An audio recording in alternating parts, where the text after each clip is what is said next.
Sir ఇంకా చెయ్యి నొప్పి కాలు నొప్పి ఏంటి సార్? 5 రూపాయలకే మన శాస్త్రి బాంబు దొరుకుతుంటే. నగర్ కర్నూలు జిల్లాలో గంజాయి బ్యాచ్ రెచ్చిపోతుంది.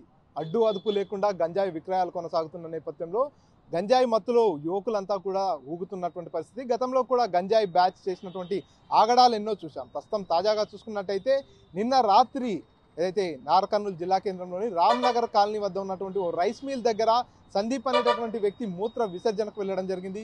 అక్కడే గంజాయి సేవిస్తున్నటువంటి ఓ 3 యువకులు సందీప్ని అనవసరంగా గొడవలో కలగజేసుకొని చితకబాదారు. సందీప్ పై పిడిగుద్దులు కురిపించారు. వెంటనే సందీప్ 100 డయల్ చేయడంతో పోలీసులు ఘటనా స్థలానికి చేరుకోవడం జరిగింది. ఎవరైతే సందీప్ పై దాడి చేసినటువంటి 3 యువకులు ఉన్నారో వారందరినీ కూడా అదుపులోకి తీసుకొని విచారణ చేస్తున్నారు. వారంతా కూడా గంజాయి సేవించారు. గంజాయి సేవించిన కారణంగానే ఈ దాడికి పాల్పడ్డారనేటటువంటి విషయాన్ని ఎవరైతే బాధితుడు సందీప్తో పాటు స్థానికులు కూడా చెప్పుకొస్తున్నారు. ఈ ప్రాంతంలోనే కాకుండా నాగర్ కర్నూలు జిల్లా కేంద్రంలో యథేచ్ఛగా గంజాయి తాగుతున్నటువంటి యువకులు ఉన్నారు. గంజాయి మత్తులో తూగుతున్నారు. దానివల్ల అసాంఘిక కార్యకలాపాలు కూడా జరుగుతున్నాయనేటటువంటి ఫిర్యాదులు వెల్లువెత్తుతున్నాయి. స్థానిక జనం నుంచి కూడా పెద్ద ఎత్తున గంజాయి ముఠా రెచ్చిపోతుంది అనేటటువంటి వాదనలు వినిపిస్తున్నాయి. ఈ నేపథ్యంలో పోలీసులు ఇకనైనా గంజాయిని అరికట్టడంలో చర్యలు తీసుకోవాలి. గంజాయి బ్యాచ్ ఆగడాలను అరికట్టాలంటూ కూడా నాగర్ కర్నూలు జిల్లా వాసులు కోరుతున్నటువంటి పరిస్థితి.